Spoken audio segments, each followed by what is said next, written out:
जगभराच्या तापमान वाढीमुळे, ग्लोबल वॉर्मिंगमुळे आंतरराष्ट्रीय बैठकांमध्ये भारतावर निर्बंध आणायचे प्रयत्न चाललेले आहेत आणि बिझनेस ॲज युज्युअल असं चालणार नाही असं आपल्याला वारंवार सांगितलं जातं. आपल्या मानसिकतेमध्ये बदल करावा लागतो. म्हणून कुठल्या प्रकारचे उद्योग इथे आणायचे? एकेकाळी जर का एखादी वस्तू आपण निर्यात केली, डॉलर अर्जित केले, तर आपण फार आपली छाती फुलून जायची. अरे आमच्या अमुक अमुक उद्योगानं अमुक अमुक कोटीची निर्यात केली आणि डॉलर कमवले.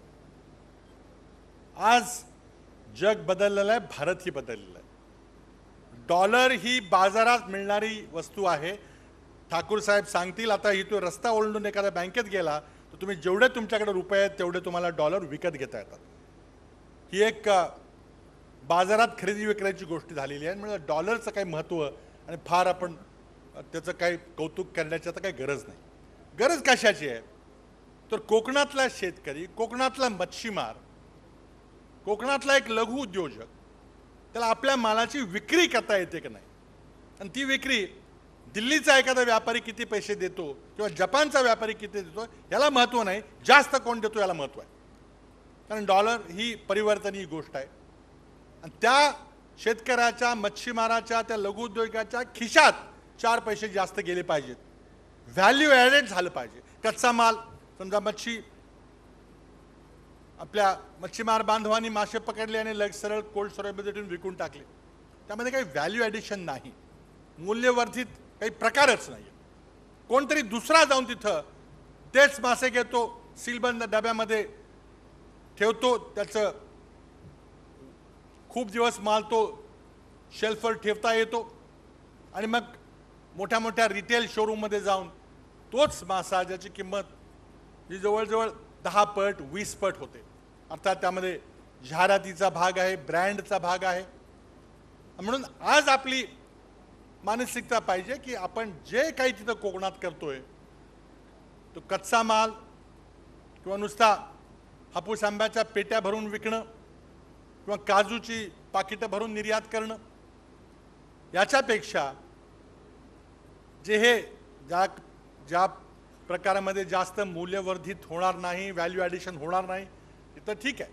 पण ज्या ठिकाणी कोकणाच्या कंपॅरेटिव्ह ॲडव्हान्टेजवर आधारित तुलनात्मक दृष्टीनं कोकणासारखी परिस्थिती, नैसर्गिक परिस्थिती इतर कुठल्याही भूभागात नाही, त्या उद्योगाचं किंवा त्या व्यवसायाचं किंवा त्या गोष्टींचं आपल्याला महत्त्व द्यायला लागणार आहे. आता हे आपल्याला विचार करून शोधून काढावं लागणार आहे. टुरिझमचा आपण एक विचार केला. कोकणामध्ये खूप मोठी किनारपट्टी आहे आणि हे जगातलं वास्तव आहे की ज्या ठिकाणी पाणी असतं त्या ठिकाणी पर्यटक येतात. बीच टुरिझम आहे, वॉटर स्पोर्ट्स आहेत, मच्छीमारी करता काही शौकीन लोक येतात. इतर ठिकाणी एवढ्या मोठ्या प्रमाणात बीच नाही, किनारपट्टी नाही. मी कोकणातच आहे, त्याच्यावर आधारित आपल्याला विकास करावा लागेल. त्याचबरोबर पर्यावरण दूषित झालं नाही पाहिजे, ही महत्त्वाची गोष्ट आहे. आता या पुढच्या काळामध्ये असं म्हणून चालणार नाही की कोकणात पर्यावरण करणारे उद्योग येऊ नयेत. पर्यावरण दूषित करणारे उद्योग महाराष्ट्रात कुठं आम्ही येऊन देणार नाही. पर्यावरणाची काळजी घ्यावीच लागेल, पर्यावरणाचे कायदे पाळावेच लागतील. त्याकरता काही प्रकल्पाची किंमत थोडीशी वाढली तरी चालेल, पण कुठल्याही जिल्ह्यामध्ये, कुठल्याही विभागामध्ये पर्यावरण दूषित करणारे उद्योग त्यातून फार काही नफा होतोय म्हणून आम्ही येऊन देऊ असं नाही आहे. आज पर्यावरणाचे कायदे जर आपण अभ्यासले तर त्यामध्ये मार्ग आहेत. त्यामध्ये पर्यावरण दूषित पाणी असेल किंवा इतर काय असेल तर त्याला शुद्ध करण्याची कल्पना आहे, पण ती केली पाहिजे, प्रकल्पाच्या किमतीमध्ये मोजली गेली पाहिजे. आणि मला खात्री आहे की आपण कोकणामध्ये एखादा प्रकल्प आणायचा म्हटला तर त्याची आता पर्यावरणाची तपासणी इतकी काटेकोरपणाने होते, इतक्या अटी घातल्या जातात. उद्योग सुरू करा, पण त्यामुळं पर्यावरणाला हानी होईल. एन्व्हायरमेंटल इम्पॅक्ट असेसमेंट केल्यानंतर पर्यावरणामध्ये काही परमनंट, काही कायमस्वरूपी बदल होईल का नाही याची पाहणी केली जाते. आणि तसं निदर्शनात आलं तर तो प्रकल्प होऊ शकत नाही. पर्यावरणाबद्दल कदाचित आंतरराष्ट्रीय दबावामुळं किंवा कदाचित आपणच आज कुठल्या प्रकारचा आपल्याला विकास करायचा याची जाणीव झाल्यामुळे आपण फार काळजी घेतोय आणि म्हणून मला इथं जमलेल्या असे उद्योजकांना सांगायचं की पर्यावरणाकरता घाबरू नका, पर्यावरणाचे नियम अभ्यासा, पर्यावरणाचे कायदे पहा आणि त्या कायद्यानुसार आपण जर अर्ज केले तर तुम्हाला ठराविक वेळेमध्ये मग 90 दिवस असतील 120 दिवस असतील याकरता या परवानगी मिळतील. उदाहरण सांगायचं झालं तर नवी मुंबई विमानतळ आणि जैतापूर प्रोजेक्ट.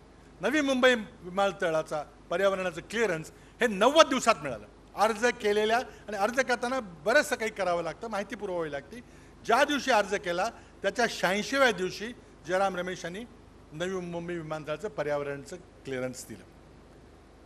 जैतापूरचा एक मोठा प्रोजेक्ट होता, तो एका वेगळ्या कॅटेगरी होता.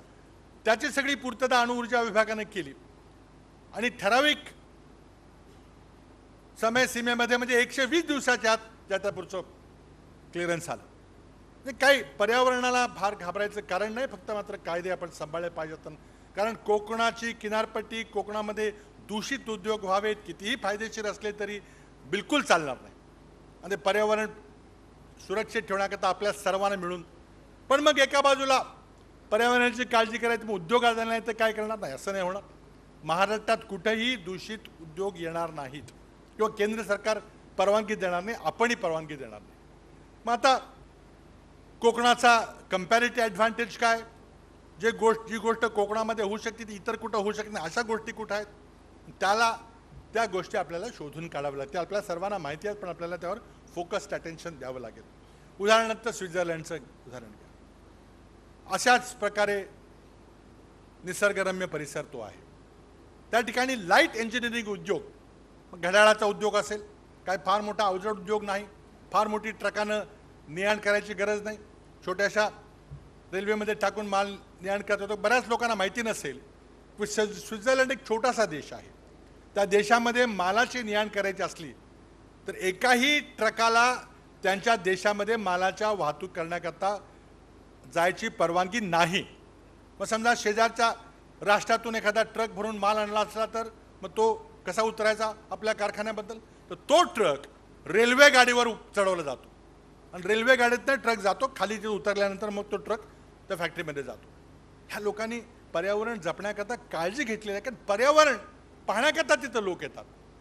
आज ग्लोबल वॉर्मिंगमुळे समुद्र, हिम नद्या वितळायला लागलेल्या आहेत.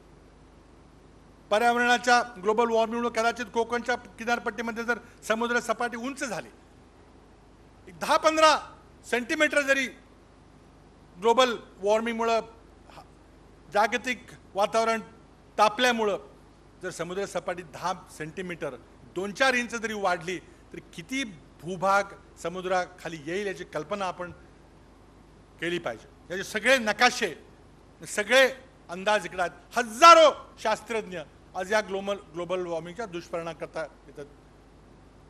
प्रयत्न करतायत. मग काय काय केलं पाहिजे? पर्यावरण निश्चितच, लाईट इंजिनिअरिंग कॉम्प्लेक्स निश्चितच, आणि एज्युकेशनल कॉम्प्लेक्स हा निश्चितच. स्वित्झर्लंडमध्ये किंवा अशा तत्सम स्पेनसारख्या ठिकाणी, स्पेन सारखा देश राहिला तर त्या देशाची जी लोकसंख्या आहे त्याच्यात चौपट पर्यटक येतात. पण त्याचबरोबर पर्यावरणाचा एक सर्वात महत्त्वाचा सिद्धांत आहे कॅरिंग कॅपॅसिटीचा. किती माणसं आपण सहन करू शकतो, आपल्या नागरी सुविधा असतील त्यांच्यावर किती लोड आपण सहन करू शकतो, किती आपल्याकडं राहण्याच्या खोल्या आहेत, किती सुवेज डिस्पोजलची, सॉलिड वेस्ट डिस्पोजलची सोय आहे. मग आपण भरमसाठ माणसं जर आणली आणि त्यामुळं ज्या ज्या पर्यटन विषयावर जे देश पुढे गेलेले आहेत ते हाय कॉस्ट टुरिस्टला अट्रॅक्ट करायचा प्रयत्न करतात, लो कॉस्ट टुरिस्टला नाही. आता ते आपल्याला थोडं विसंगत वाटेल, पण आज कोकणामध्ये राहणाऱ्या शेतकऱ्याच्या खिशामध्ये, मच्छीमाराच्या खिशामध्ये, तिथं उद्योग करणाऱ्या किंवा एखाद्या हॉटेलमध्ये काम करणाऱ्या माणसाच्या खिशात जास्त पैसे यायचे असतील तिथं जास्त खर्च करणारी माणसं आली पाहिजेत. आणि याकरता एक स्ट्रॅटेजी करावी लागेल. केरळने स्ट्रॅटेजी टुरिझमच्या बाबतीत केली आणि आज केरळ जगाच्या नकाशावर एक टुरिस्ट स्पॉट म्हणून येऊन बसलेलं आहे. आपल्याला करता येणं शक्य आहे आणि आम्ही करणार आहे. त्याचबरोबर दुसरी एक खास बात जी कोकणाची आहे ते म्हणजे किल्ले.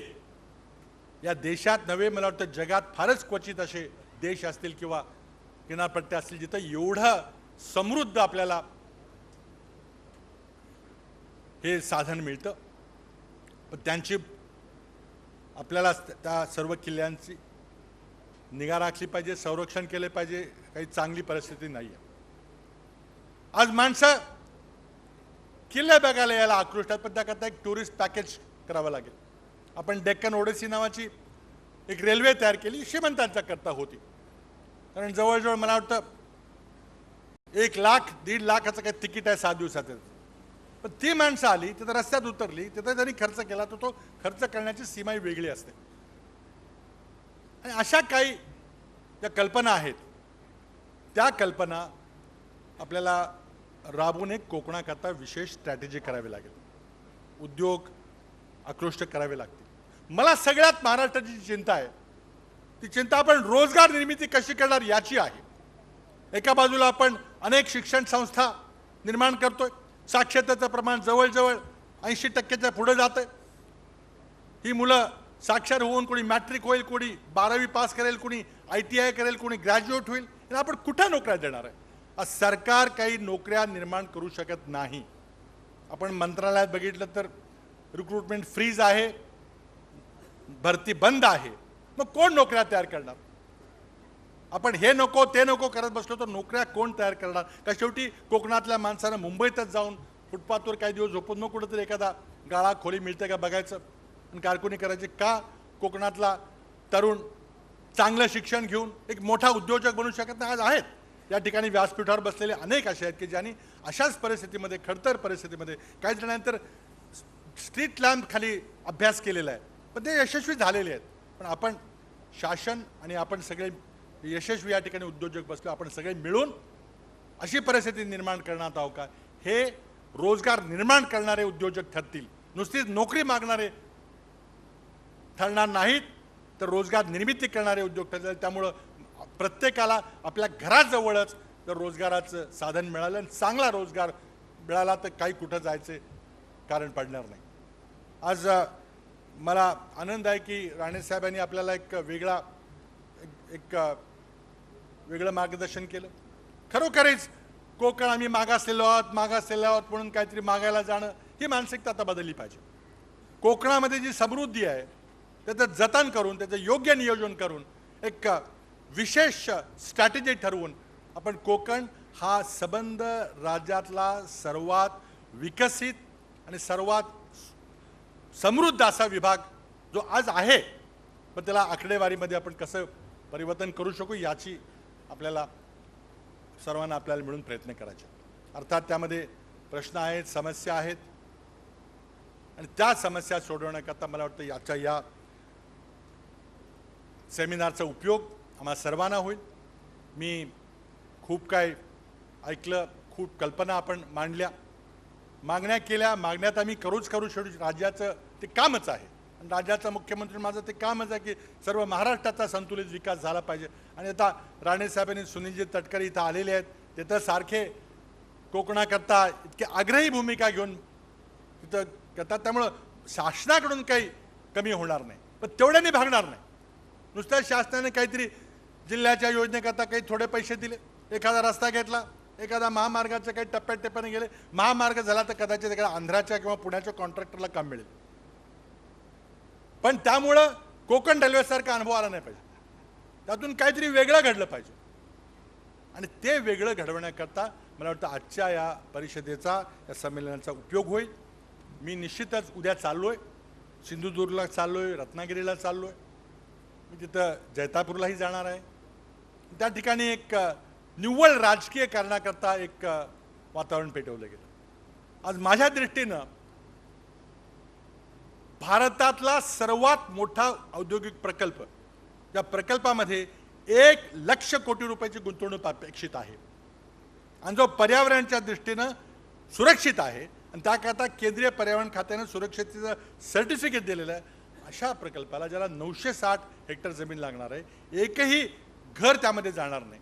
फक्त काही कोरडवाहू जमीन असेल, काही थोडी बागायत असेल, त्याला योग्य तो मोबदला देऊन या प्रकल्पाला इतर ठिकाणी न जाऊ देता आपल्या ठिकाणी होणं अत्यंत गरजेचं आहे।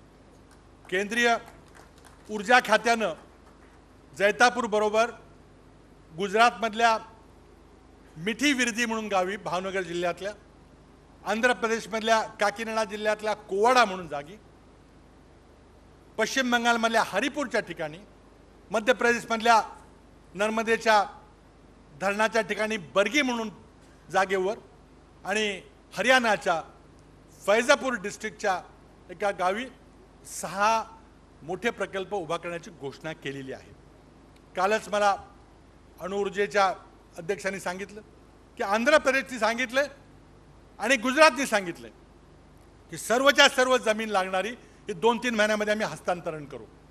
त्याचबरोबर आंध्र प्रदेशने आणखी 2 साईट प्रस्तावित केलेल्या आहेत। गुजरातची आणखीन एक साईटची पाहणी चालू आहे। आज ग्लोबल वॉर्मिंगचा विचार केला तर अणुऊर्जेसारखा स्वच्छ ऊर्जा निर्माण करण्याचा पर्याय आज जगासमोर नाही आणि म्हणून आग्रही भूमिका करून की असे उद्योग आले पाहिजेत।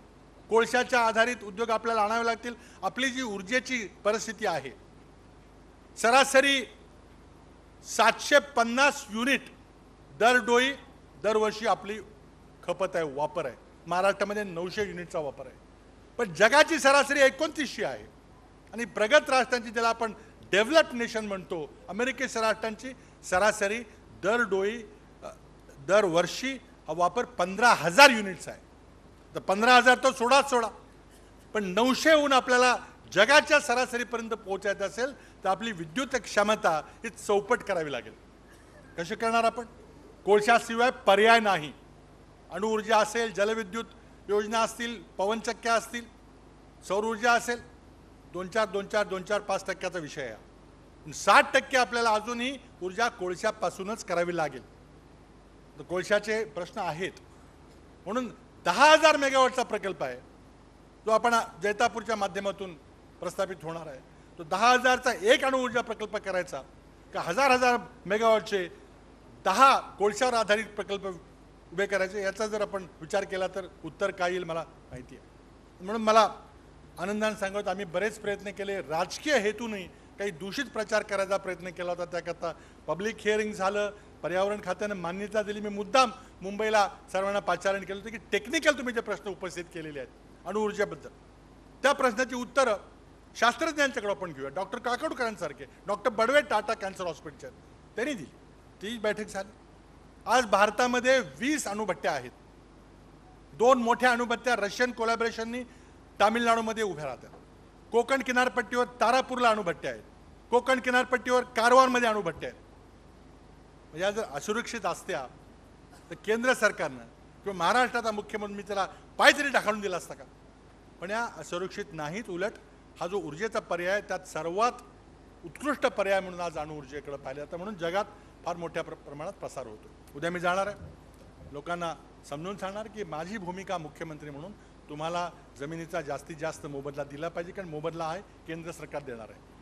हा जो प्रकल्प आहे तो केंद्र सरकार एका फ्रान्स कंपनीच्या सरकारी कंपनीबरोबर करणार आहे। कुणीही खाजगी कंपनीचा त्यामध्ये इंटरेस्ट नाही, उलट 60% खर्च भारताच्या कंपन्यांना काम मिळणार आहे। म्हणून प्रचंड मोठी रोजगार निर्मिती त्यातून होणार आहे। पण त्याबद्दल मानसिकता आपल्याला बदलावी लागेल। मला वाटतं या परिषदेचं, या कॉन्फरन्सचं फलित जर आपण कोकणाच्या विकासाकरता एक रोडमॅप तयार केला, एक ब्लूप्रिंट तयार केलं, एक दिशा आपण ठरवली की आपण कुठल्या कुठल्या गोष्टीबद्दल फोकस केलं पाहिजे, स्ट्रॅटेजी आपण काय ऐकली पाहिजे, तर मला वाटतं निश्चित हे चित्र आपण बदलून टाकू आणि पुढच्या वर्षी जेव्हा याच संमेलनामध्ये पुढे येऊ तेव्हा चित्र बदललेलं आपल्याला दिसेल। धन्यवाद।